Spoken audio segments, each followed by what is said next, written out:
Bienvenidos al sector primario, la apuesta de Telemotril por el mundo de la agricultura, la ganadería y la pesca. Afrontamos un nuevo programa de repaso por los temas más interesantes de la pasada temporada. Por cierto, si nos estáis viendo a través de YouTube, os invito a que os suscribáis al canal que Telemotril tiene en esta red social, a que activéis la campanita y también que nos regaléis un like, un me gusta en este vídeo para ayudarnos a que más personas puedan acceder a nuestros contenidos que también tenéis a vuestra entera disposición a través de nuestra página web www.telemotril.com y también a través de nuestra página de Facebook Sector Primario Telemotril. Entramos en materia y lo vamos a hacer hablando de un documental que se grababa hace tan solo unos meses en Motril. No, el documental no era precisamente del cultivo del maíz como el que tengo a mi espalda, sino que era de un cultivo pues que se le parece un poquito. Se trataba de un documental rodado sobre el cultivo de la caña de azúcar y la importancia que tuvo en Motril durante muchísimas décadas. Familia, color, sabores, texturas, temporada. El producto de cercanía siempre tiene que estar en nuestra mesa, así que siempre que puedas, apuesta por el producto de cercanía.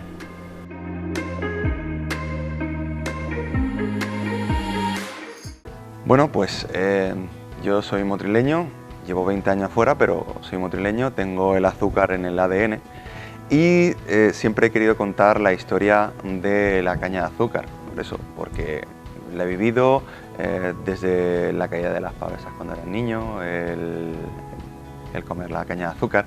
Siempre he tenido esa idea, aparte del hecho de que pues, mi padre estuvo en Australia. Para mí era como una especie de película contar todo eso, que el viaje que hizo a Australia, el corte de caña de azúcar. Él siempre nos contaba que participó en un concurso de récord Guinness de cortar caña de azúcar.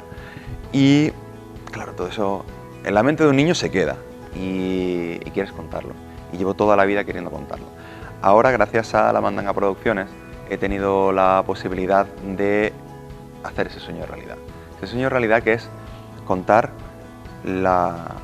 mis vivencias con la caña de azúcar, pero contada no para la gente de Motril, porque los motrileños ya sabemos lo que es la caña de azúcar, sino para la gente de fuera, para la gente que venga aquí y diga, bueno, ¿qué es la caña de azúcar? Pues la caña de azúcar es 1000 años de historia, la caña de azúcar es parte de nuestra vivencia, está en todos y cada uno de los rincones de Motril, y eso está ahí, eso se tiene que ver.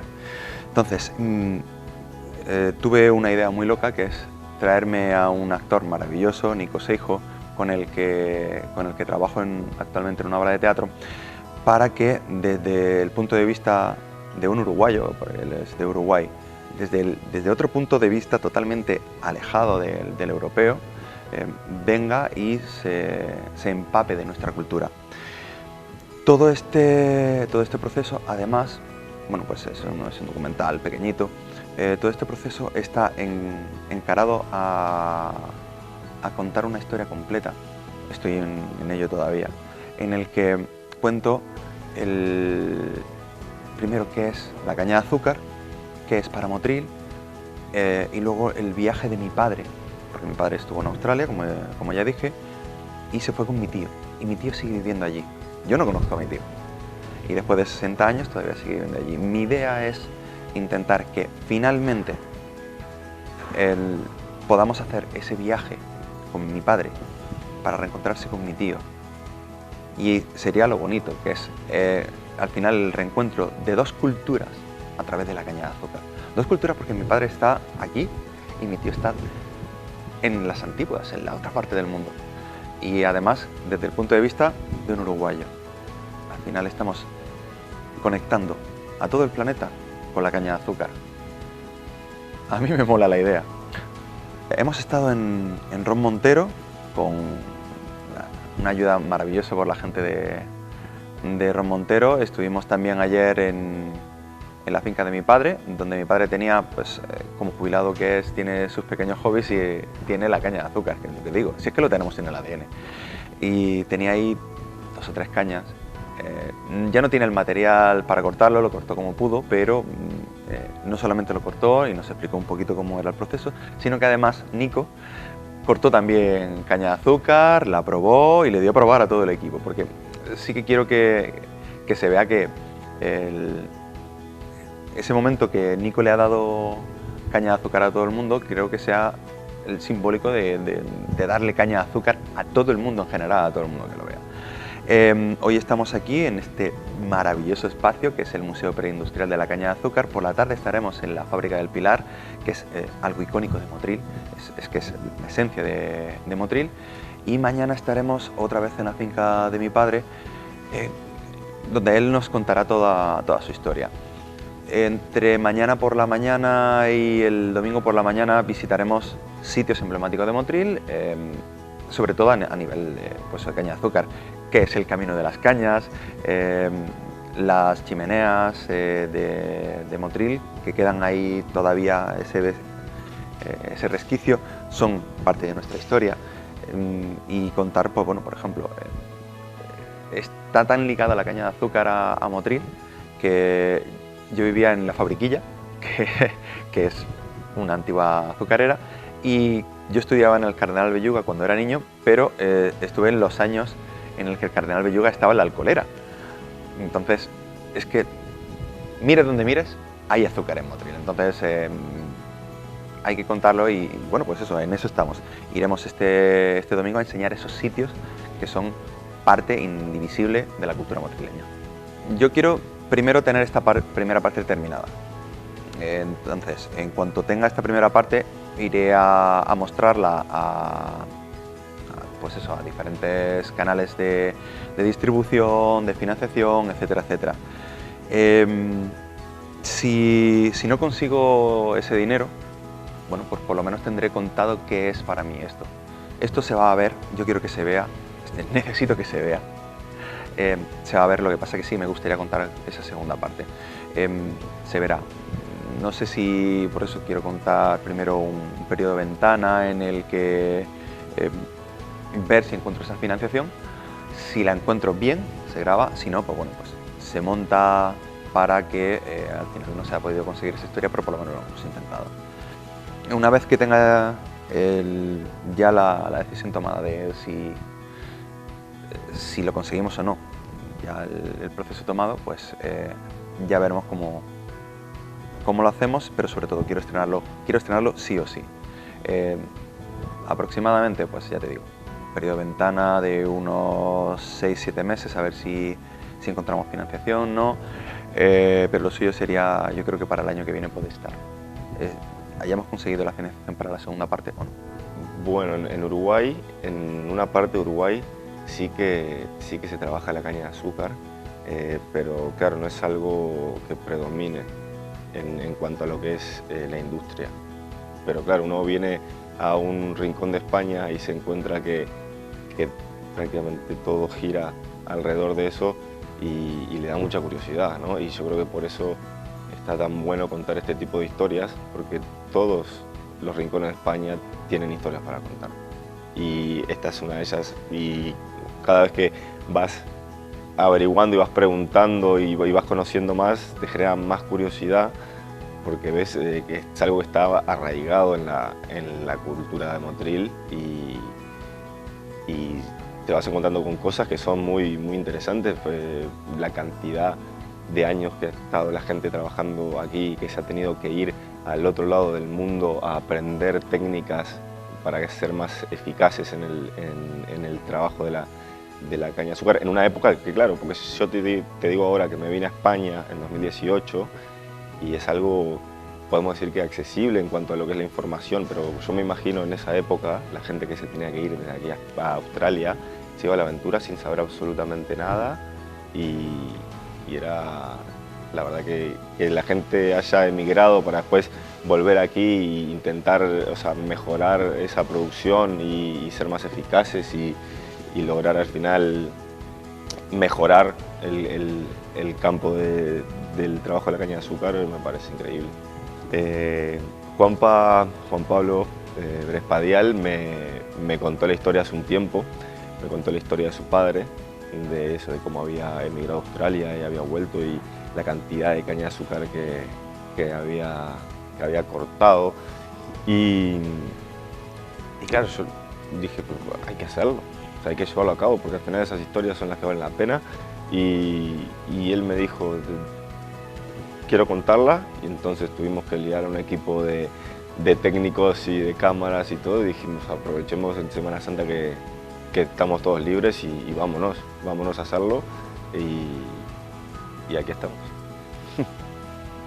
Pues ser un hombre muy afortunado, porque en las manos que estoy, yo creo que es de dar muchas gracias por haberlos conocido y poder decir de mi experiencia, que yo creo que son grandes, y siempre estaré dispuesto a decir tanto como haga falta de la historia de mi pueblo, de las cañas y de todos los productos que han tenido, de cualquier cosa que se toque.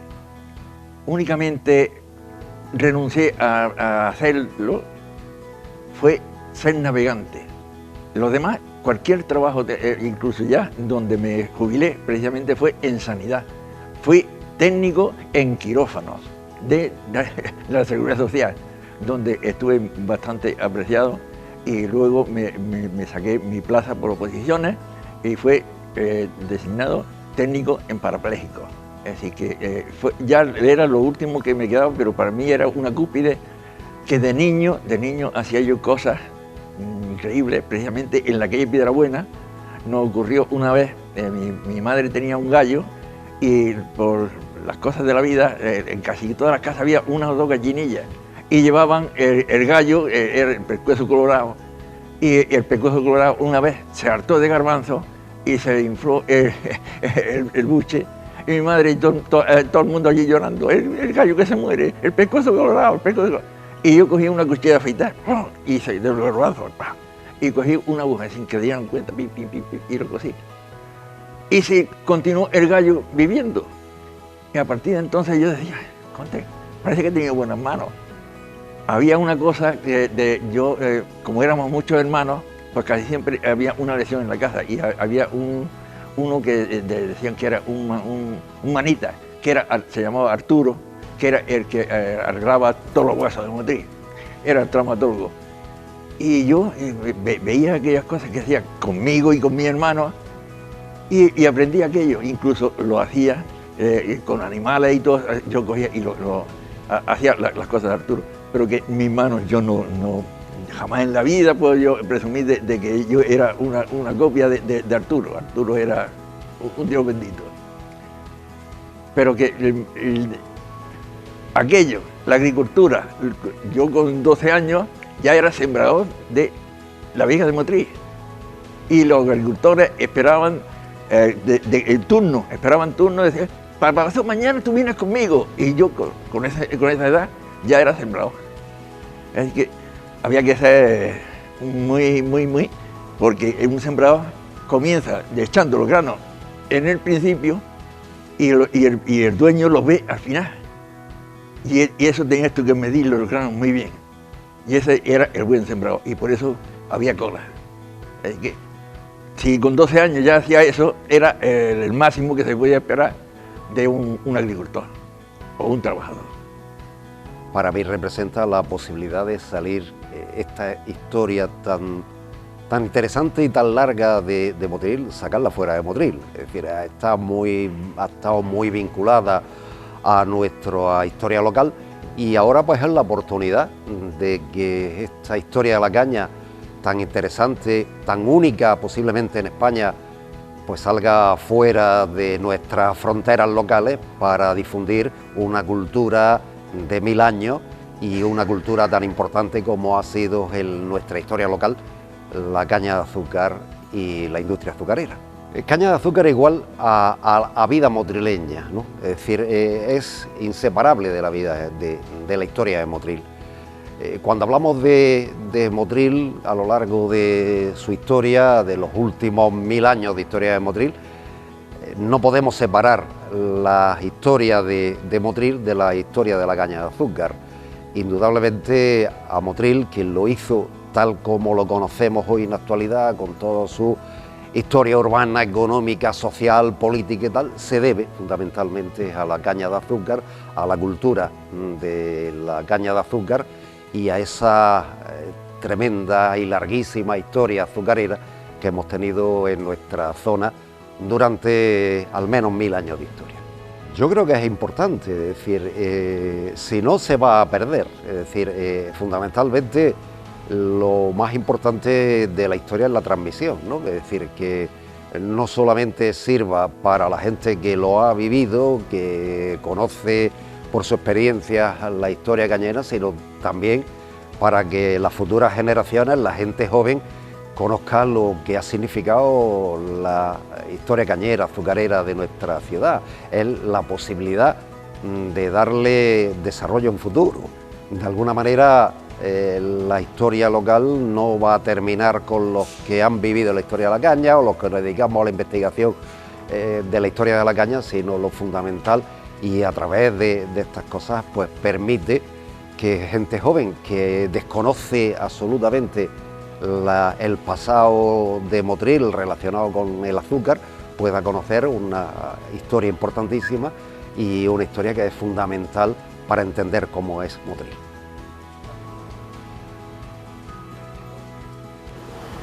Bueno, Manuel, a ver, ayer estuve cortando caña y hoy estamos en este lugar que tiene mucha historia. O sea, vamos a los inicios. ¿Me contás un poco, por favor, qué es este lugar, cuántos años tiene y cuándo empezó todo esto de la caña de azúcar y el tratamiento acá en Motril?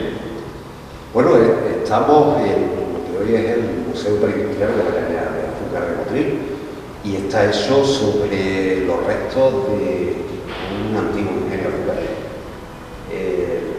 Los antiguos ingenios azucareros eran las fábricas de azúcar donde se procesaba, una vez cortada la caña, se extraía el jugo y se convertía en caña de azúcar.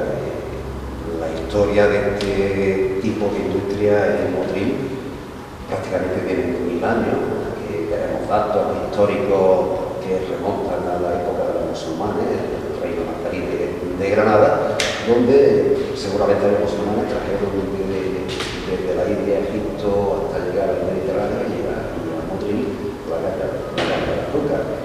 Y se establece el modelo de cultivo, que en época musulmana es una especie de policultivo, había cultivos a la vez, era todo caña de azúcar, pero sí que son ellos los que introducen las técnicas de producción azucarera en estos ingenios, estos trapiches azucareros, que molían la caña con molinos de madera y después, a través del proceso de hervir el jugo y tal, conseguían producir el azúcar, que en aquella época era tan cara como el oro. El kilo de azúcar valía prácticamente lo que valía un kilo de oro. El azúcar era un producto de lujo que no podía tener todo el mundo, solamente el producto para ricos.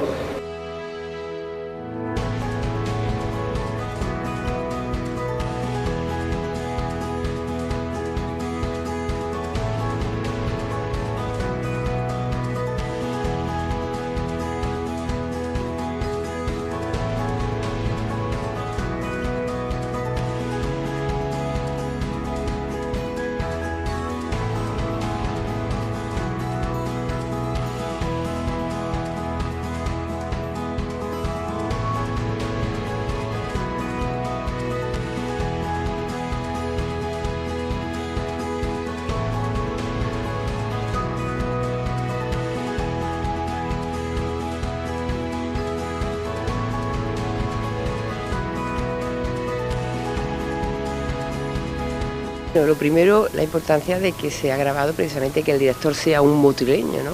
Que bueno, que lleva muchos años afincado en Motril, pero al cual también, ¿no? A Juan Pablo le unen muchos lazos a través de su padre y de su madre, le unen muchos lazos, ¿no? Con el mundo de la monda, con el mundo del azúcar, y la verdad es que es muy importante. Hemos querido estar hoy aquí, ¿no? Presentes viendo el inicio de esta grabación, porque entendemos que este documental, bueno, pues puede marcar un antes y un después de que nos conozcan, ¿no? Motril, a través de lo que queremos, ¿no? A través de la rehabilitación de la fábrica del Pilar, a través del futuro museo del azúcar, bueno, pues también como un atractivo turístico y también histórico. Así que bueno, pues estamos muy contentos de que estén hoy, durante estos días, rodando en Motril, y que hoy precisamente pues estén aquí rodando en la fábrica del Pilar. Un proyecto muy bonito, ¿no? Que se está haciendo a través de la Concejalía del Patrimonio Industrial de Motril, precisamente recoge todos esos testimonios, gente que trabajó en la fábrica, que vivió en la fábrica, y es el legado que tenemos que dejar también precisamente para eso, para la gente más joven. De hecho, bueno, El Museo Preindustrial del Azúcar es uno de los museos más visitados de Motril y bueno, la idea es que a lo largo de las obras de rehabilitación del tren de Molinos, con ese programa de abierto por obras, que vengan también de los distintos colegios de forma organizada, a que vean también, que conozcan el tren de Molinos, que conozcan esta nave y que conozcan cómo se va rehabilitando, bueno, un patrimonio que al final tenemos la obligación de dejárselo para ellos, que son el futuro de Motril. Mira la calidad de mis pimientos. Están buenísimos. Disfrútalo en una ensalada, parrillada o asado al horno. Compra producto español, consume productos de cercanía.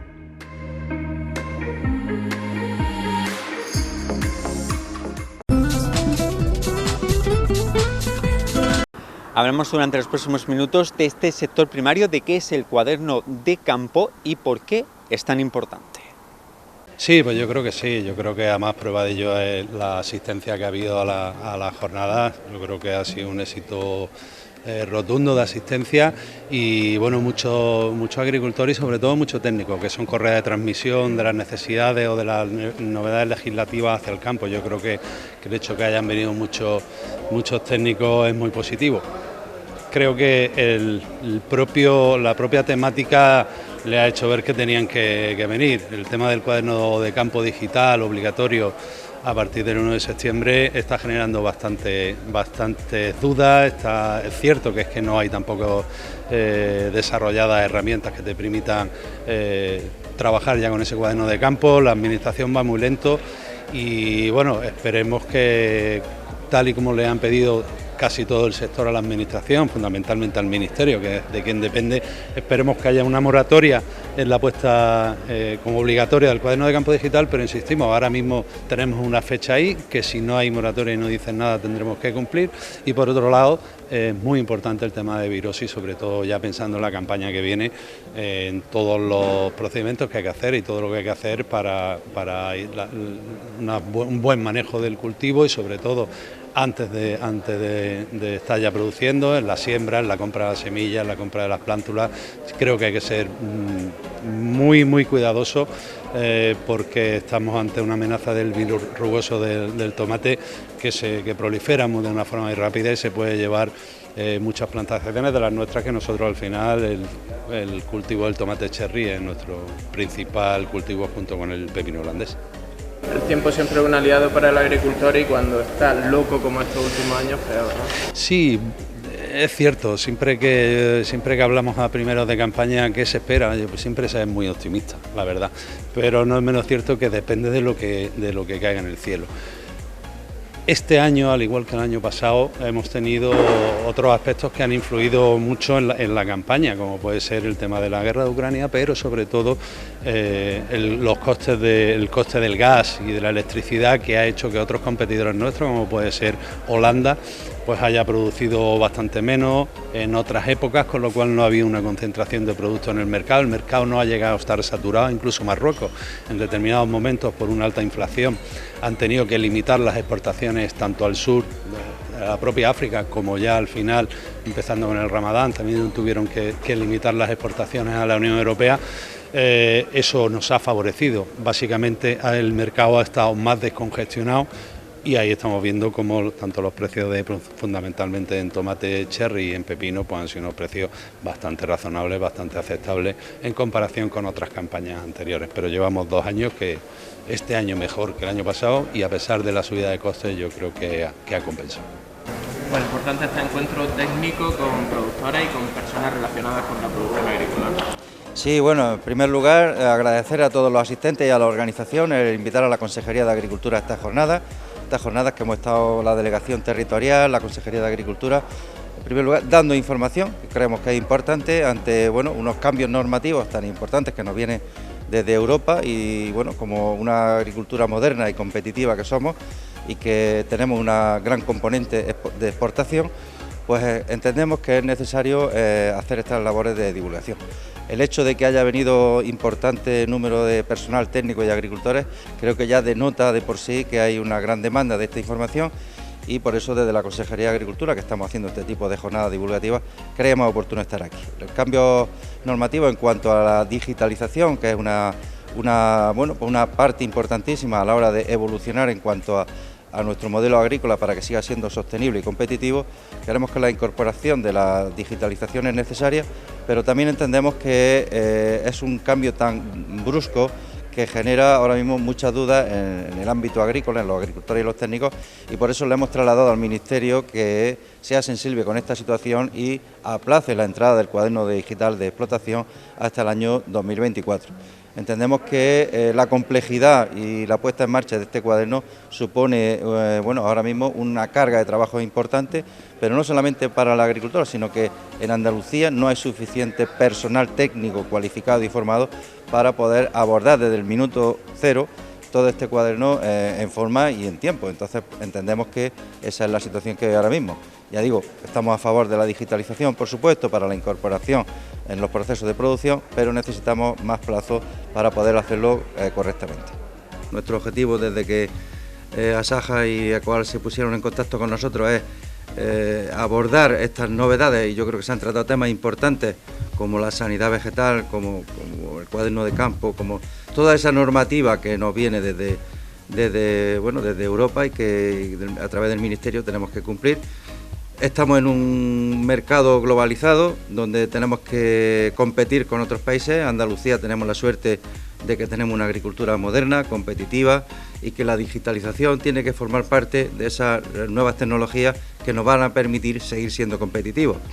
Evidentemente, todas estas novedades tecnológicas suponen un tiempo, suponen un plazo, y ya digo que yo creo que todos hemos coincidido aquí hoy en que esas nuevas tecnologías son necesarias, pero que necesitamos un tiempo y una capacidad de adaptación, no solamente en lo que va a suponer en cuanto a necesidades, sino que no hay suficiente personal, no tenemos suficiente capacidad humana, técnica, para poder dar respuesta a esta incorporación de tecnologías que, por otro lado, ya digo que las favorecemos, intentamos ayudar y que creemos que son necesarias para seguir siendo competitivos en una agricultura tan moderna y tan avanzada como tenemos en Andalucía. Yo, sin más, simplemente daros las gracias y que seguimos poniéndonos a vuestra disposición. Aquí está la delegada de Agricultura, el jefe de la OCA, personal de la delegación, con lo cual pues seguimos a vuestra disposición para todo aquello que sea necesario. Muchas gracias por vuestra asistencia. Estamos hablando de un pilar fundamental para la agricultura de toda la provincia, para el sector económico de la agricultura, toda la provincia y sobre todo en la costa tropical. Hay que apoyarlo desde las instituciones. Por supuesto, desde el Gobierno andaluz y ahora más que nunca, precisamente cuando nos vemos desbordados por esta situación dramática de sequía estructural, es fundamental, prioritario, está en la agenda del presidente Juanma Moreno, de nuestra consejera Carmen Crespo, el apoyo al sector primario, a los agricultores y ganaderos de nuestra tierra, por supuesto. Por eso tenemos que recordar que con este tercer decreto de sequía que se aprobó en los días pasados, ya se han puesto en marcha más de 300 millones de euros que se han puesto sobre la mesa para crear esas infraestructuras tan necesarias de las que carecemos. Yo creo que hemos perdido en los años anteriores un tiempo muy importante y teníamos que haber aprovechado para llevar a cabo este tipo de construcciones. Ahora no hemos tenido que poner las pilas, desde el Gobierno andaluz estamos haciendo lo posible y lo imposible por apoyar a este sector primario, como digo, ahora que nos necesitan más que nunca. También solicitamos desde aquí al resto de administraciones, fundamentalmente a la Administración General del Estado, que ya que es competente en el 67% de las cuencas de nuestra comunidad autónoma, que realice, que lleve a cabo esas inversiones, ya que frente a ese dineral que ha puesto sobre la mesa el Gobierno andaluz, solo 9,1 millón de euros la Administración General del Estado. Por eso, en todos los frentes tenemos que estar apoyando desde todos los puntos de vista al sector primario. Por eso hoy también estamos aquí en Motril, porque como bien ha dicho nuestro director general, estar informados, formados, para que podamos afrontar ese futuro futuro, con esos retos tan importantes, sea también una prioridad absoluta de la Administración. Agradecemos a todos la cantidad de agricultores que han venido, de técnicos, para saber de primera mano a qué retos se enfrentan, qué es lo que tenemos que hacer en estos próximos meses y sobre todo estamos en una situación muy privilegiada en la agricultura andaluza, pero sí le tenemos que decir al Gobierno que se sensibilice con el sector, al Gobierno de España, porque no podemos apretar un poco más ahora, que es cuando peor lo están pasando. Por eso somos conscientes de la necesidad de ser competitivos con este tipo de necesidades digitales, porque vivimos en el mundo, porque Europa lo exige, pero no podemos ser el único país europeo que va a poner esa exigencia antes de que ni siquiera acaben los plazos. O sea, vamos a exigirle al Gobierno que por favor se sensibilice con el sector y prorrogue esa exigencia y no la exija de esa manera tan inmediata como nos están también demandando los agricultores y ganaderos de nuestra tierra, porque hay que entender que ya suficiente tenemos con esa PAC que nos va a hacer perder a los agricultores y ganaderos de Andalucía más de 500 millones de euros, para que además esas exigencias que no tienen por qué entrar en vigor de inmediato, pues se puedan poner en marcha, sí, pero con un poco más de tiempo para que los agricultores y los ganaderos se vayan adaptando a ellas. Y como ha dicho también nuestro director general, no tenemos medios personales ni materiales para cumplir de esa manera tan exigente. Así que ahora más que nunca apoyemos al sector, seamos flexibles, como ha dicho nuestra consejera Carmen Crespo, como le ha pedido al Ministerio, y no solo desde el Gobierno andaluz, sino también apoyados por todas las organizaciones agrarias. UPA, ASAJA, COAS, Cooperativas Agroalimentarias van de la mano del Gobierno andaluz exigiendo esa flexibilización en el cumplimiento de las medidas que nos exige Europa y nos está exigiendo el Gobierno. Parece que la jornada ha sido fructífera, lleno hasta la bandera y bueno, espero que al final saquemos conclusiones. Lo que sí es cierto, como bien ha dicho mi secretario general, el tema de la digitalización es algo que está por llegar, esperemos que tarde un poquito más, a ver si tomamos buenas posiciones. Y bueno, el tema es que todos hemos quedado un poquito enterados de ir tomando posiciones. Creo que el sector, pues si no está preparado, esperemos que poco a poco se vaya preparando. Es un reto a seguir y bueno, simplemente agradecer a ECOAL, a la Junta de Andalucía. La jornada creo que está perfecta y hasta simplemente volver a reiterar, y espero que todos hayáis, por lo menos, hayáis cogido con algo de pinzas, porque la verdad es que el tema es bastante complicado. Muchas gracias. Ha sido muy interesante, y sobre todo porque han tratado temas que son de mucho interés y que en el día a día le vamos a sacar una gran utilidad, ¿no? Por no alargar mucho, yo simplemente quiero reiterar nuestro agradecimiento por parte de ECOAL, que sepáis que ECOAL está ahí para ayudar al sector y que cualquier necesidad que tengáis de ampliar información, todo lo que se ha presentado aquí, que ya los técnicos de la Junta han dicho que están a vuestra disposición. ECOAL está para ayudar al campo y para intentar conseguir todos los retos que nos vamos a encontrar de cara al futuro. O sea que por mí, muchas gracias. Gracias a Celia, la delegada de Agricultura y Pesca, por su presencia aquí, al responsable de la UCA, dar las gracias también, como no, a ECOAL, a Jesús García, su presidente, también dar las gracias a Saja, a Joseita. Y bueno, en los últimos 6 meses son las segundas jornadas que vengo de formación para agricultores, estas organizadas por Asaja y por ECOAL, y otras anteriores que eran más específicas, que eran también para subtropicales, organizadas por otra asociación. Y la verdad es que no me sorprende, no puedo decir que me sorprenda, pero que siempre que se realizan unas jornadas de formación en Motril, en la costa, la verdad es que siempre hay, bueno, pues presencia masiva de vosotros, que al final sois el pilar básico de la economía de la costa y de la economía, por lo tanto, de Motril, como sois los agricultores. Nosotros siempre le hemos dicho que tenemos que sentirnos muy, muy orgullosos de nuestra agricultura, muy, muy orgullosos de nuestras empresas relacionadas con el sector hortofrutícola, pero sobre todo con quienes tenemos que sentirnos orgullosos y tener todo el apoyo es hacia vosotros, hacia los agricultores pequeños, medianos, grandes, en definitiva, porque sois los que a día de hoy, y bueno, se nos tiene que llenar la boca de orgullo, sois los que estáis manteniendo, en este caso, y hablo como alcaldesa de Motril, a Motril. Y por eso, para tener una agricultura más competitiva, para afrontar los retos que vienen, los presentes, pero también los retos que vienen en el futuro, es necesario que tengáis la mejor formación posible. Y ahí, bueno, pues donde entran las distintas organizaciones relacionadas con el sector para promover este tipo de actividades que al final, como digo, lo único que hacen es que estéis más formados y al final todos nos beneficiemos porque tendremos una agricultura más competitiva. Así que nada, daros las gracias por la invitación y como siempre, bueno, pues tenéis en el Ayuntamiento de Motril una administración amiga que para que todo lo que necesitéis, pues estaremos siempre de vuestro lado. Muchas gracias. Este otoño disfruta de mis berenjenas.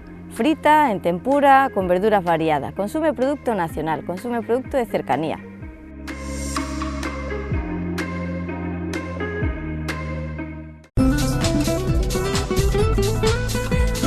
A muchos os sonarán a chino, pero es muy importante saber de su existencia y sobre todo de lo que implican. Por eso, en los últimos minutos de este sector primario, Miguel Martín Almendros, el médico integrativo de Naturalia, nos va a hablar sobre qué son los disruptores endocrinos y por qué es tan importante intentar evitarlos. Hoy os voy a hablar de una iniciativa que ha habido en Europa, que se llama Iniciativa Europea de Biomonitorización Humana, que ha tenido lugar desde el 2017 hasta el 2022 y están recién cocinados los datos. En esta iniciativa está metida la Comisión Europea, la Agencia Europea del Medio Ambiente y hay más de 28 instituciones de 28 países, ¿no? El objetivo de esta iniciativa es conocer el nivel de exposición de los europeos a los tóxicos y los datos asustan. Dos datos voy a decir, hay muchísimos, ¿no? Primero, que el 99% de las muestras de todos los ciudadanos europeos que se han testado tienen contaminación de ftalatos y el 89% de otros disruptores endocrinos. Hoy vamos a hablar de los disruptores endocrinos, un tema muy en boga, muy en alza y un tema que nos va a cercenar el futuro de salud. Así ya nos está cercenando el futuro de salud. Ahora vais a ver por qué. ¿Qué es un disruptor endocrino?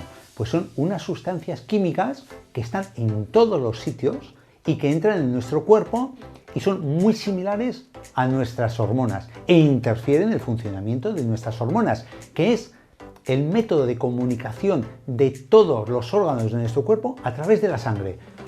Nuestro organismo se comunica a través del sistema nervioso, el cableado, y a través de la sangre, a través de las hormonas. Y lo que más aterra es que se conocen más de 800 disruptores endocrinos. Por ejemplo, ¿cuáles? Os sonarán muchos de ellos. Los bisfenoles. Los bisfenoles son unas moléculas que están en los plásticos, que están en las resinas. Son muy famosos pues porque están muy metidos en los envases de alimentos, en los envases de bebidas, tanto de agua como de otras sodas y otro tipo de bebidas que están envasadas en plásticos. Luego tenemos los ftalatos, que se aplican al plástico, esas moléculas, para hacerlos más manejables, más maleables. Tenemos los metales pesados. ¿Quién no habéis oído hablar de metales pesados? El cadmio en las baterías, el plomo en las pinturas, el mercurio, que hasta hace poco estaba en los termómetros y ya es el proveniente de la actividad industrial. Tenemos pesticidas y tenemos todos los insecticidas, que hay una gama amplísima, que esto... bueno, aquí tenemos menos problema porque los controles de calidad que nos exigen a la zona para comercializar las frutas y las verduras que producimos en la costa tropical nos exigen en Europa unos controles de calidad tan altos que prácticamente son bios, ¿no? Pero aún y todo esto nos aconseja el lavar y pelar las frutas que se puedan lavar y pelar y las verduras que se puedan lavar y pelar antes de nuestro consumo, ¿no? Están los perfluorados, que son compuestos con propiedades impermeabilizantes y antiadherentes.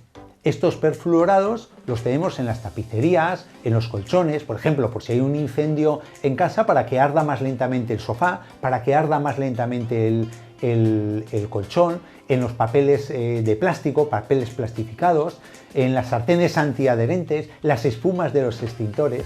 Como veis, estamos rodeados. Es que a cualquier sitio que mires o que toques, estamos llenos de disruptores endocrinos. Y al hilo de esta noticia que os he referido, también os voy a referir otra, que esto me ha llevado a hablar hoy de los disruptores endocrinos. Es un estudio que ha salido de la Universidad del Sur de California, llevado por la investigadora principal, la doctora Leda Chatzi, que ha valorado la influencia de este tipo de productos químicos tanto en los adolescentes como en los adultos jóvenes, también con datos aterradores. Os voy a dar dos datos. Primero, la gran interacción con el metabolismo de los lípidos. ¿Por qué? Porque aumenta la producción de ácido araquidónico.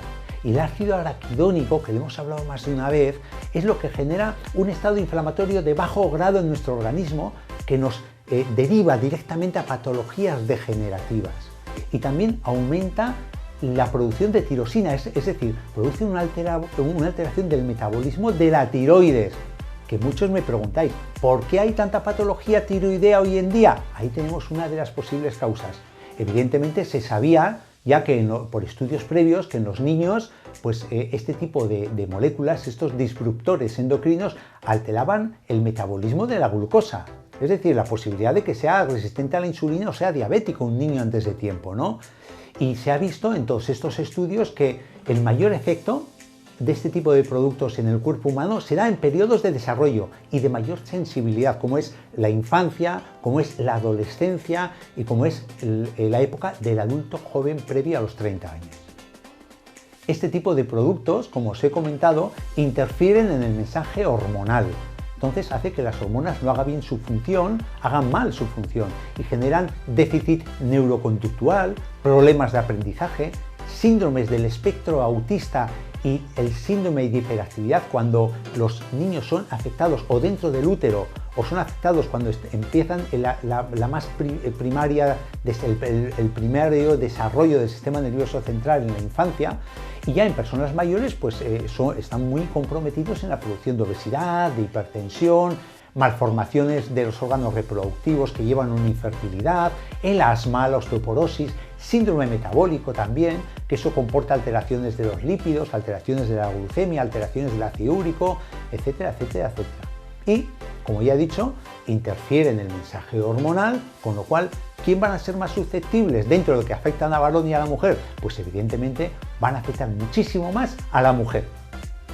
¿Por qué? Pues por tres razones muy sencillas. Primero, por cuestiones hormonales, porque la mujer tiene muchos más cambios hormonales, tanto en la menarquia, cuando empieza a desarrollar los ciclos, luego los ciclos menstruales cada mes con todos sus cambios hormonales, y luego la época de la menopausia cuando retira los estrógenos. También porque culturalmente la mujer ha utilizado siempre muchos cosméticos, y los cosméticos es una fuente ingente de disruptores endocrinos. Y también como tiene más porcentaje de grasa corporal, ahí es donde se depositan los disruptores endocrinos y donde aumenta la concentración en un organismo humano. Entonces, claro, en la mujer ya os voy a decir 4 cosas que produce, que os sonarán a todos y a todas. Primero, el síndrome de ovario poliquístico. Hay estudios que asocian el aumento de los bisfenoles con un aumento de andrógenos y una disminución de la progesterona. Es decir, es como si la mujer se está masculinizando por estos cambios hormonales. También produce endometriosis. ¿Qué es esa palabrota? Pues es que aparece tejido del endometrio, del útero, en otros órganos. Esto se asocia directamente al aumento de concentración de perfluorados. Entonces aumentan las hemorragias, los dolores en la menstruación, inflamaciones, mucho problema con la infertilidad. Y ojo, uno de los terceros síndromes que se ven muy influidos en la mujer, el cáncer de mama. No tenemos que ir muy lejos, tenemos que ir al doctor Nicolás Olea, que es muy nuestro, es de Granada, es un catedrático de radiología de la Universidad de Granada, que ha estudiado y ha visto cómo en el tejido mamario de las personas, sobre todo afectadas de cáncer, hay mayor cantidad de este tipo de compuestos. Pero en este caso el doctor Olea nos comenta que no solo hay uno, sino que hay un aumento de muchas pequeñas cantidades de estos disruptores endocrinos en concentraciones muy pequeñas, pero que eso hace en sí un cóctel tóxico que actúa de forma sinérgica produciendo un cáncer de mama o ayudando a que se produzca el cáncer de mama.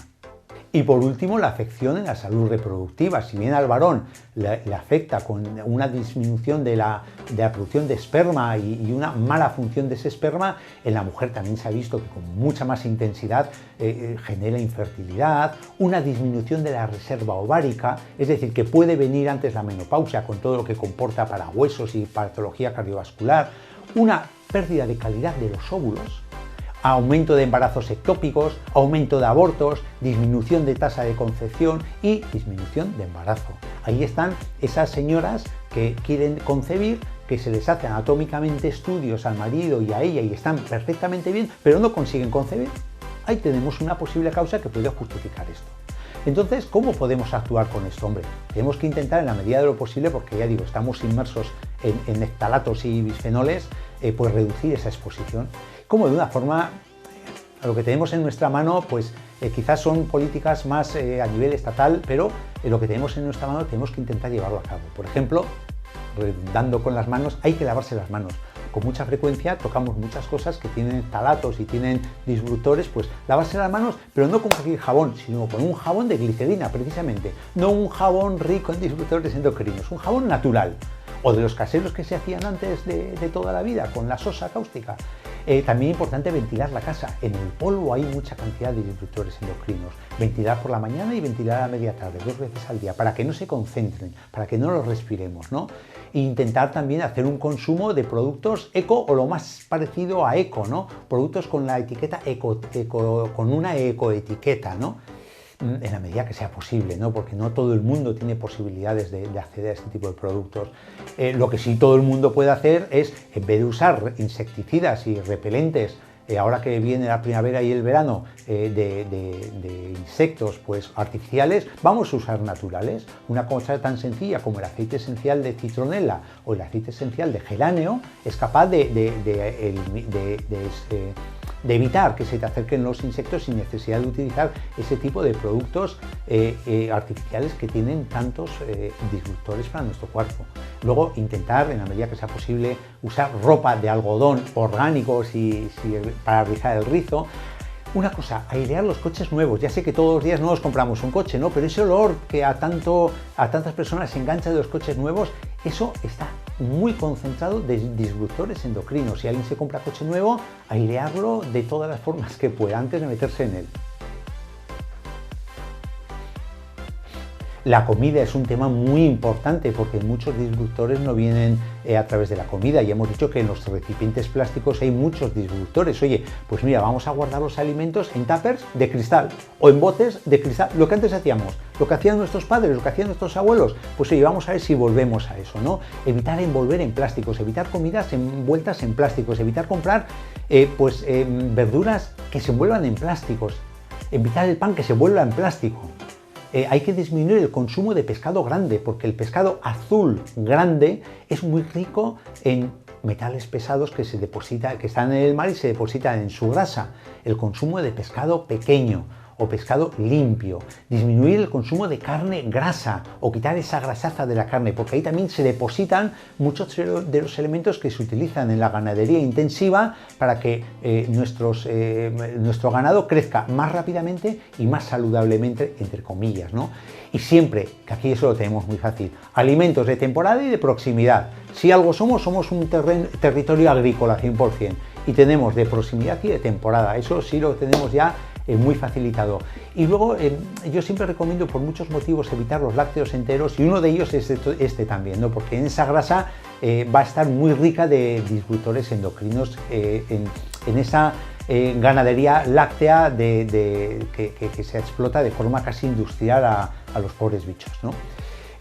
Los cosméticos naturales, hay cosméticos de herbolario, incluso en farmacia, que son muy naturales, evitar los artificiales, así evitas parabenos, los triclosanes, evitar los aromas químicos, etcétera, etcétera, etcétera. Y dentro de la casa, pues oye, pues si puedes evitar muebles de plástico, evítalos. Tírate a la madera, tírate al cristal, tírate al metal, usa elementos de cerámica. Es decir, veis que estoy volviendo a lo de antes.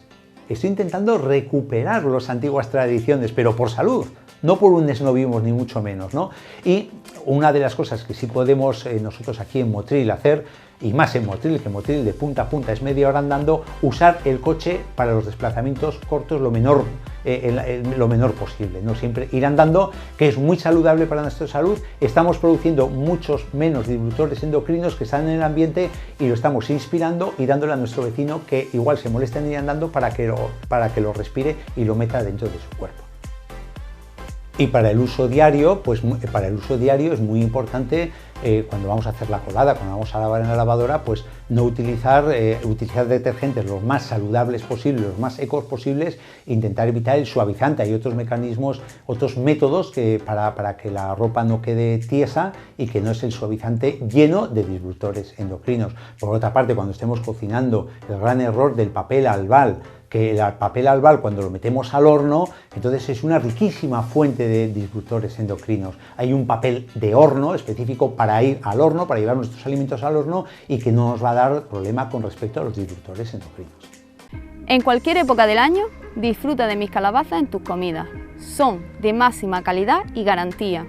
Consume producto español, consume productos de cercanía.